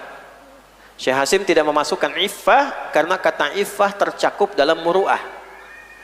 Ya. Tapi di sini kenapa dimasukkan kata iffah di dalam kitab induknya untuk memberikan penekanan? Ya, khususnya bagi yang perempuan, kan ada juga pengajar perempuan. Ya. Perempuan yang menjaga iffahnya disebut afifah. Biasanya lebih ditekankan pada perempuan, walaupun laki-laki pun mesti menjaga hal dimaksudkan. Misal, maaf ya Bu, maaf sekali lagi. Ilmunya bagus, ngajarnya bagus, cuma cara berpakaiannya nggak bagus. itu tidak menjaga iffah. Ya. Nah ini diantaranya. Washtaharat ay washtuhirat siyanatuhu wa kana ahsana ta'liman wa ajwada tafhima. Sampai sini. Ya. Nah, teruskan. Nanti kita berhenti di sini. Wala yarghabu at-talibu fi ziyadatil ilmi ma'a naqsin fi wara'. Ya. Dan akan menjadi tidak elok bagi seorang siswa dia berupaya menambah ilmunya tapi kurang dalam sifat wara'nya. Maksudnya apa? Coba menuntut ilmunya pakai adab dari guru yang benar, dari guru yang punya akhlak. Kalau hanya guru punya ilmu, nanti membentuk siswa yang pintar tapi tidak menumbuhkan wara' dalam dirinya. Ya, sifat rendah hati dari pengetahuan yang didapatkan. Maunya merasa unggul, yang paling benar, karena gurunya ngajarin begitu. Yang lain salah, yang benar itu saja. Ini berbahaya. Nanti ada bab itu kita akan dapatkan. Ya, kita akan dapatkan itu. Jadi kalau Anda masuk pada komunitas ngaji di situ dan menyimpulkan Anda benar, yang lain salah, ketika gurunya menyampaikan yang salah, tidak akan bisa dikoreksi oleh siapapun dan larutlah dalam kesalahan itu. Karena menyimpulkan yang lain salah. Ya. Wahum yahsabuna annahum yuhsinuna sun'a, itu yang di Al-Kahf dibaca tiap Jumat itu. Malamnya kita baca Yasin, siangnya kita baca Al-Kahf sebelum Jumat. Di ayat 103-nya itu menceritakan orang-orang yang merasa benar dalam hidupnya padahal mengerjakan kesalahan. Itu celaka pada akhirnya. Ya? Nah, jadi mengapa mencari guru yang baik ilmu dan akhlaknya? Sebab nanti khawatirnya muridnya mendapatkan ilmu yang cukup bagus, nambah dalilnya bagus, dalil gitu ya, tapi nggak paham tentang dalil. Akhirnya membentuk karakter yang bermasalah. Ma'anaqsin fi wara'in au dinin au adami khuluqin jamilin. Atau bahkan sebetulnya dia nggak paham agama, cuma ngutip-ngutip aja, nggak paham maksudnya apa dalil itu. Cuma karena didoktrin sampai pengetahuan dasar, dia nggak ngerti maksud hadis ini apa, maksud ayat ini kemana, di bab itu ada berapa hadis. Nggak bisa kita nyimpulkan dengan satu hadis satu hukum tuh nggak bisa. Dicek dulu, ulama itu mengecek ini satu topik ini ada berapa hadis di dalamnya, konstruksi ayatnya bagaimana, lalu digabungkan semua hadisnya, didapatkan pemahaman yang utuh di dalamnya. Itu metodenya al-jam'u wa taufiq. Nah, kalau nggak paham metodologi itu, setiap menemukan hadis disimpulkan hukumnya. Nanti ketemu hadis baru dikoreksi yang pertama. Ini berbahaya. Ya, apalagi kalau sanadnya bermasalah. Sepengetahuan saya, sepengetahuan Anda, apa pentingnya Anda dalam Islam tuh? Seberapa penting gitu ya pengetahuan Anda itu? Harus diuji. Ya, kayak penting diuji. Belajar kayak gini, belajar pegang kitab supaya bacanya benar, tahu bacanya itu. Oh ini A, ini I, ini U, ini hukumnya begini, maknanya begini. Ya. Au adami khuluqin jamilin, atau kehilangan keindahan budi pekerti. Kok bisa sebelum ngaji itu lembut, baik, setelah ngaji kok keras, nggak kenal teman, nggak kenal kawan. Ya, kok bisa begitu? Dulu orang sahabat ngaji dengan Nabi jadi pada lembut. Dulu begitu. Dan ditempatkan, keras itu ada tempatnya, ada tempatnya. Kapan menjadi tegas, kapan menjadi keras. Apa kualifikasinya menemukan saudara se-Islam itu? Nah, nanti babnya makin luas lagi. Nah, ini ada yang kehilangan akhlaknya. Masa ngaji kehilangan akhlak? Sedangkan orang itu ibadah untuk mendapatkan akhlak. Innama bu'itsu liutammima sholihal akhlak, tafsirnya makarimal akhlak. Kata Nabi, aku diutus puncak tertingginya menyempurnakan akhlak. Kita itu ibadah buat dapat akhlak. Kenapa kita sholat? Supaya dapat akhlak. Apa akhlaknya? Tanha anil fahsya wal munkar. Nah, ini ada orang belajar sholat kehilangan akhlak, itu kehilangan spiritnya, kehilangan inti ibadahnya. Au adami khuluqin jamilin, atau kehilangan budi pekerti yang mulianya. Itu harus dicek dulu tuh, perbaiki lagi. Ya kan? Nah, tapi dalam hal itu pun nih ngaji pakai adab tuh indah sekali. Tidak harus menyalahkan orang juga. Kita mempelajari aja, kalau ini kurang baik, hasilnya nggak bagus, cukup tinggalkan, cari yang lebih baik, tanpa harus mencela. Jelas? Ya, saya baca tuntas sebentar ya. Fa'an ba'dis salafi hadzal ilmu dinun fanzuru amman ta'khuduna dinakum. Ini sampai sini tadi. Maka dari sinilah para ulama salaf menyimpulkan, kalau Anda senang salaf, ulama terdahulu menyimpulkan sampai abad awal ketiga hijrah, itu ulama salaf tuh. Apa kesimpulan mereka? Hadzal ilmu dinun, belajar ilmu yang seperti ini itu bagian dari agama.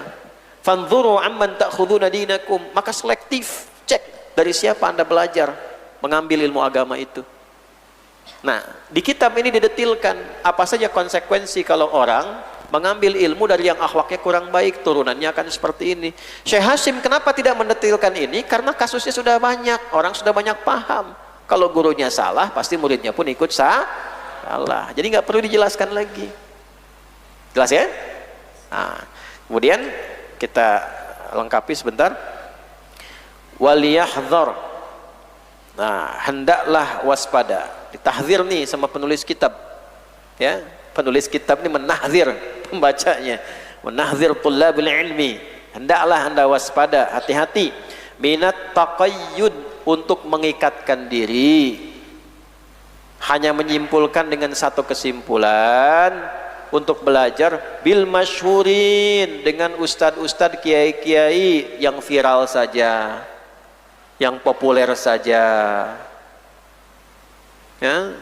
Nah, ini udah kebaca nih, ini kan beliau lahir 639 Hijriah, abad ke-7 Hijrah, sekarang udah 1447. Jadi ada kecenderungan di masa itu, ada sekelompok manusia, orang-orang, masyarakat yang mau belajarnya sama yang viral-viral aja, rame. Ibu ngundang ustadz yang lagi viral, tuh dai-nya yang viral, yang rame, padahal ilmunya kosong, akhlak nggak ada. Tapi karena rame, nah itu. Kalau kata Ustaz Dedin MZ tuh dulu tuh, cepat kaget, gampang kagum. Kagetan, kaget, rame, kagum aja, numpang kaget aja udah. Foto-foto pulang, habis ngundang si fulan, habis uang puluhan juta, ratusan juta. Kasihan, sayang, ilmu nggak dapet. Tuh ya. Jadi jangan menyimpulkan, mengikatkan diri. Kalau belajar tuh harus sama yang viral, yang populer, yang rame. Nggak apa-apa, bagus kalau ada ilmunya, bagus. Standarnya yang tadi tuh standarnya. Ya. Tapi yang menarik begini, belum selesai nih. Wa tarkil akhdhi anil khamilin. Allahu akbar. Sehingga dengan menyimpulkan seperti itu, menganggap biasa, rendah, meninggalkan syekh-syekh, ustadz-ustadz, kiai-kiai yang hidupnya sederhana, ya, yang mungkin kurang viral, kurang populer dibanding yang lain karena nggak punya media sosial, nggak main di media sosial, ngajar di musola, di kampung-kampung, tapi ilmunya lebih luas, fikihnya lebih dalam, hikmahnya lebih tinggi, akhlaknya lebih mulia. Insyaallah. Ya. Nah, coba dicek ya, ustadz-ustadz tuh. Oh, di Al-Azhar ada siapa saja? Ustaz Khunaifi ini alumni Al-Azhar. Ya, cuman karena nggak punya TikTok tuh, kelihatan tuh. Nah, jangan disimpulkan, oh ini harus yang rame. Tidak, ini alumni Al-Azhar. Fikihnya, tafsirnya apa? Ambil ilmunya. Siapa lagi di sini? Kalau bisa di komplek tuh didata itu, ya Pak, didata. Ustadz siapa aja sekitaran sini, terus butuh materi apa saja, ya. Ada yang ngajar tafsir dia, beliau konsisten dari lama tuh. Siapa pamannya Ustadz Zaki itu? Ustadz Abdul Amin tuh, Kiai Abdul Amin tuh konsisten dari lama ngajar kajian-kajian. Mungkin nggak viral, tapi beliau istiqomah dalam mendalami kajian itu. Ustadz Jamalul Lail masih hari Rabu di sini, ahli hadis itu, ahli hadis beliau, terutama di kitab Sunan Abu Daud gitu. Kalau nggak salah di masjid apa yang di kota itu, Al Barkah itu, ya, dampingi di Al Barkah itu. Ada. Dulu di sini juga Rabu. Dulu saya ngajar pada maghrib dulu tuh di sini ke Isya. Ya, nah kadang sering tukeran jadwal, walaupun nggak pernah ketemu tuh. Ya, pas ketemu di Al Barkah dulu, kita suka canda tuh. Antum, saya bilang Jamalnya fil lail aja tuh. Antum tuh ganteng kalau malam tuh. Karena namanya Jamalul Lail. Nama tuh. Itu mungkin nggak viral. Ada Ustaz Zamakhsyari, Kiai Zamakhsyari itu. Banyak kita Bekasi ini ulamanya banyak-banyak. ya turunan kayak Nur Ali dan seterusnya. Banyak ulama-ulama kita mungkin karena jarang viral. Ibu-ibu bikin pengajian, ustadznya yang viral aja, cuma buat bikin status aja. Apa? Dapat apa? Silahkan kalau ada betul terpenuhi unsur-unsur tadi, kalaupun ustadznya populer tapi terpenuhi unsur-unsur tadinya, menjaga muruahnya, nah itu. Mungkin antum itu kalau ngecek saya 2-3 bulan ke belakang, khususnya habis Ramadan, antum akan temukan saya jarang ngajar tuh di YouTube itu. Paling Jumat sekali kan? Kenapa coba? Menjaga ini, ngamalkan ini dulu sebelum ngajar. Jangan menyimpulkan viral, jangan menyimpulkan populer, jangan menyimpulkan apa. Jaga niat, takutnya cuma buat ngisi konten. Buat menjaga algoritma YouTube tuh. Ngapain gitu? Itu ngejaga itu tuh nggak mudah tuh. Harus niatnya, pas niatnya bagus, jaga gitu. Nah kita latihan dulu ini. Jangan sampai keliru. Kita ngajarin orang tapi nggak kita praktekkan. Itu besar sekali konsekuensinya. Ya? Nah, seperti itu tuh yang kadang-kadang kita harus berlatih. Faqad 'adda al-Ghazali wa ghairuhu dzalika min al-kibri 'ala al-ilmi wa ja'alahu 'aina al-hamaqati. Kalau ada orang yang menyimpulkan bahwa ngaji itu harus pada yang terkenal saja, pada yang viral saja, dan mengabaikan unsur-unsur yang pokok tadi, maka Imam Al-Ghazali dan ulama-ulama lain menyebutnya dengan puncak kesombongan terhadap ilmu dan puncak kebodohan dalam perilaku. Tuh. Nah, jadi pulang ke tempat masing-masing, cek lagi kiai-kiai, ustadz-ustadz di sekitarannya. Boleh jadi di wajah-wajah mereka itulah yang menjadikan kita bisa lebih mudah memahami agama. Ikhlas-ikhlas. Dan doakan. Doakan. Kalau ada kiai, ulama yang benar sakit, kita doakan supaya sehat. Ya, Kiai Nurul Huda tuh saya lihat kemarin masuk rumah sakit Peloso, doakan beliau Bayai supaya disehatkan. Karena mencetak ulama itu sulit. Diberikan afiah oleh Allah, kebaikan-kebaikan. Ulama-ulama kita doakan supaya benar, diberi hidayah oleh Allah Subhanahu wa taala. Nah ini ya, ini adalah bagian yang penting saya lengkapi dulu, saya tutup. Li'annal hikmata, mengapa kita tidak boleh mengabaikan ustadz-ustadz sekitaran kita walaupun terlihat isinya di musalla, di masjid, tapi mungkin memenuhi kualifikasi ini. Li'annal hikmata, karena hikmah itu puncak ilmu. Ya, puncak satu ilmu disebut apa? Hikmah. Wa may yu'tal hikmata faqad utiya khairan katsira. Siapa yang diberikan dianugerahi hikmah oleh Allah, dia mendapatkan anugerah terbesar, terindah yang pernah dimiliki oleh siapapun. Jadi nggak bisa dinilai, hikmah itu nggak bisa dibeli. Anda punya uang berapapun nggak bisa beli hikmah. Ya, kalau sudah punya hikmah itu masya Allah, tersusun, bijak, nyaman, jadi akhlak, ya, dan di atas mau'izah. Orang kalau pandai mau'izah, walaupun kalimatnya bagus, tetap kalah oleh hikmah. Di Quran surat 16 ayat 125 itu hikmah itu nomor 1. Ud'u ila sabili rabbika bil hikmah wal mau'izatil hasanah wajadilhum billati hiya ahsan. Ada ustad dai misalnya muballigh, pandai bisa berdebat dengan orang. Ya, retorikanya bagus, mempertahankan keislaman bagus. Itu levelnya nomor 3. Yang nomor 2 siapa? Mau'izah hasanah. Yang ilmunya bisa dipakai nasihati orang, orang sadar jadi makin baik, jadi makin bagus. Ada kiai-kiai, ulama-ulama kalau nasihatin kalimatnya sampai ke hati, orang berubah jadi baik, kan tinggi nilainya. Itu pun masih nomor 2. Nomor 1-nya hikmah. Nah, boleh jadi puncak ilmu itu justru Anda temukan di kiai-kiai seperti itu. Ustadz-ustadz demikian. Saya itu kalau sedang gelisah dengan urusan dunia gitu, itu larinya ke desa Pak, ke daerah-daerah. Justru saya belajar dari masyarakat-masyarakat di desa. Masuk musola sebelum subuh udah pada di sana duduk nangis. Ya Allah, kami masih banyak dosanya ya Allah, ampuni dosa kami ya Allah. Ingin ke surga tapi masih belum layak rasanya, tapi Engkau tidak punya batas dalam ampunanmu ya Allah. Ampuni ya Allah. La ilaha illallah. Itu yang ke sawah tiap pagi sampai maghrib. Kadang-kadang bertani garam panas-panasan. Itu sebelum subuh udah di musola. Naik kadang-kadang ke puncak, ngelihat ke gunung, bukan puncak Bogor, puncak gunung. ke atas itu, lihat ada pengembala kambing apa, ngelihat akhlaknya, belajar dari situ, masya Allah. Saya kan pernah cerita di sini juga. Waktu anak pertama kami usia 4 tahun, dia pengen kambing karena baca sirah Nabi pernah menggembala kambing. Saya dapat info dari salah satu di bukit puncak ujung Jawa itu ada pengembala kambing yang soleh. Kami datang sekeluarga ke atas. Ini saya alami sendiri.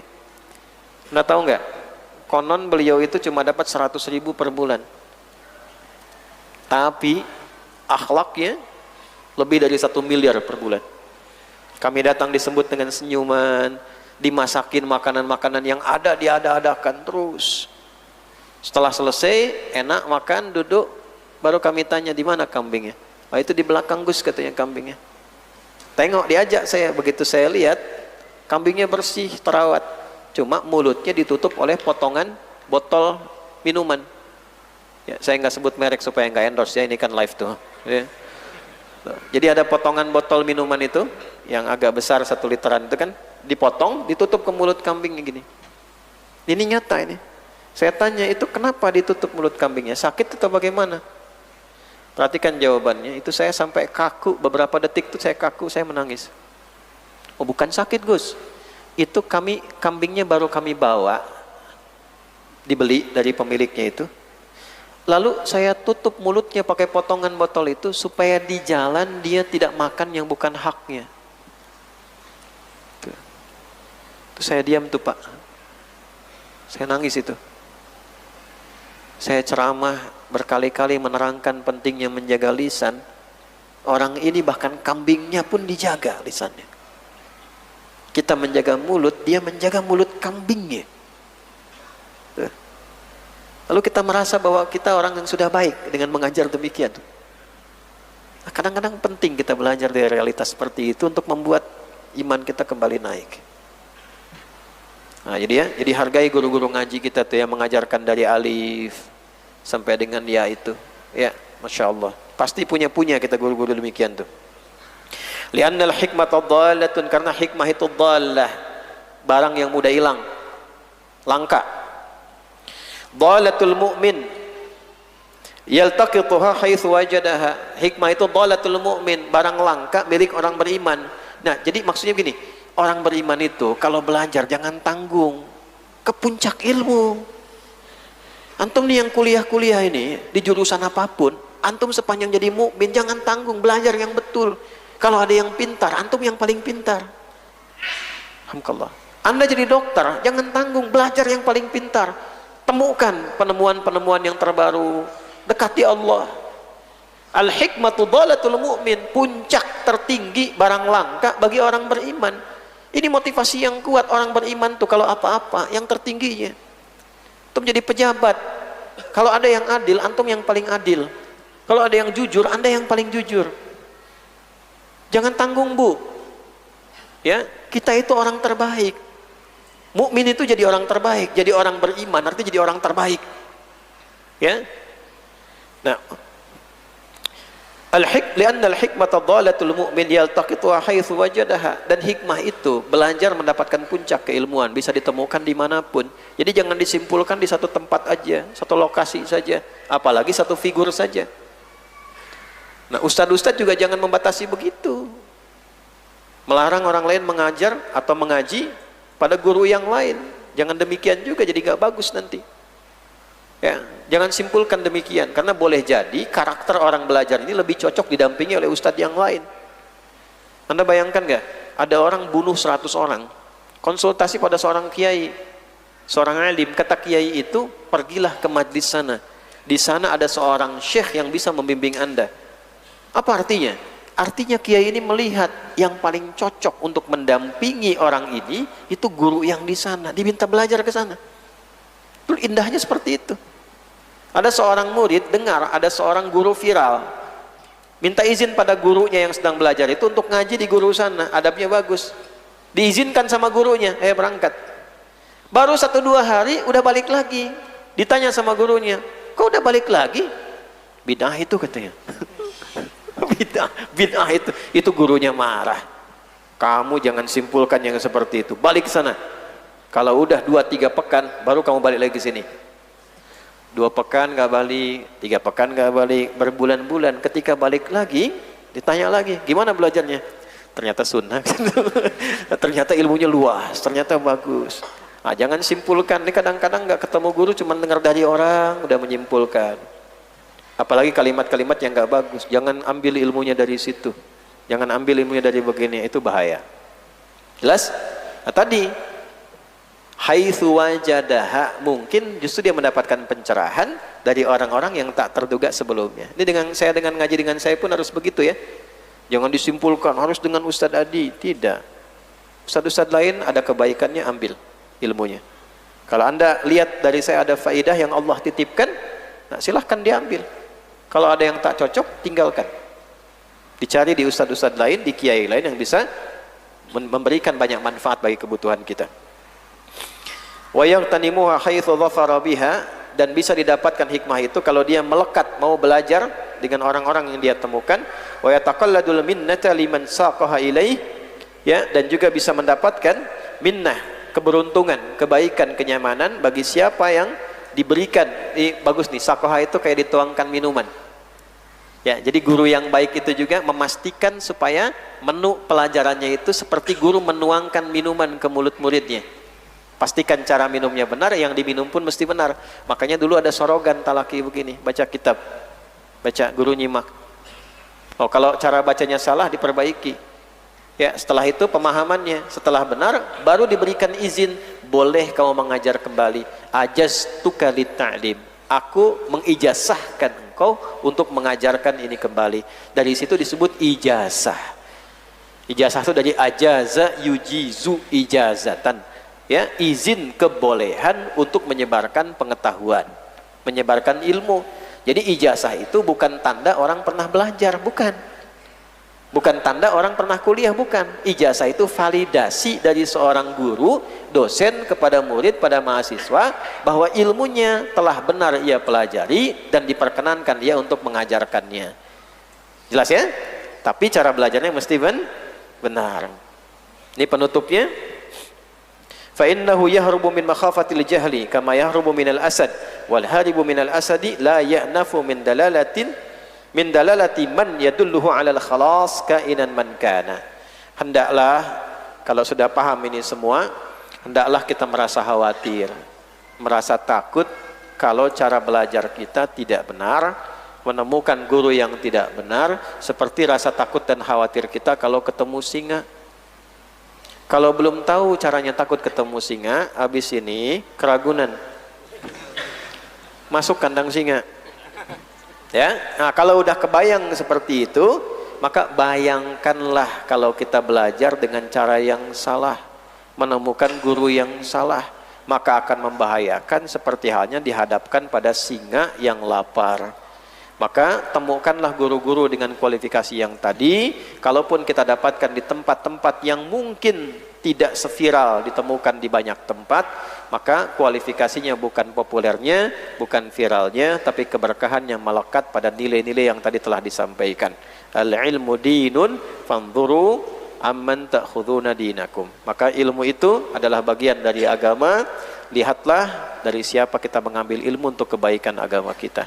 Ini yang kita pelajari di hari ini. Sebetulnya ada kisah yang didapatkan di sini, ya, tapi mungkin kita akan lanjutkan insya Allah bersamaan dengan kisahnya dan bagian kedua dari 12 atau 13 langkah. 12-nya kita temukan di kitab Adabul Alim wal Muta'allim, yang langkah ke-13-nya kita temukan di kitab Tazkiratus Sami'. Insya Allah kita lanjutkan di pertemuan berikutnya. Kita kembali lagi berjumpa di bulan yang akan datang. Allahumma taqabbal minna innaka antas sami'ul alim wa tub 'alaina innaka antat tawwabur rahim. Allahumma rabbana la tad'a lana fi maqamina hadha dhanban illa ghafartah wa la hamman illa farajtah wa la daynan illa qadaytah wa la maridan illa shafaitah wa la 'asiran illa yassartah wa la hajatan min hawaijid dunya wal akhirati fiha laka ridwan wa fiha lana salah illa qadaytaha ya arhamar rahimin. Allahumma ij'al jam'ana hadha jam'an marhuma وتفرقنا من بعد تفرقا معصوما. اللهم بارك يا الله علماءنا، بارك علماءنا وخاصة مؤلف هذا الكتاب أدب العلم والمتعلم للشيخ حضرة الشيخ محمد هاشم بن أشعري، وبارك الشيخ الكناني، وبارك الشيخ يا الله النووي، وبارك لمن علمنا وتعلمنا منه يا أرحم الراحمين. اللهم ربنا آتنا في الدنيا حسنة وفي الآخرة حسنة وقنا عذاب النار. وصلى الله على سيدنا محمد وعلى آله وصحبه أجمعين، وآخر دعوانا الحمد لله رب العالمين. بسر الفاتحة. أعوذ بالله من الشيطان الرجيم. بسم الله الرحمن الرحيم. السلام عليكم ورحمة الله وبركاته.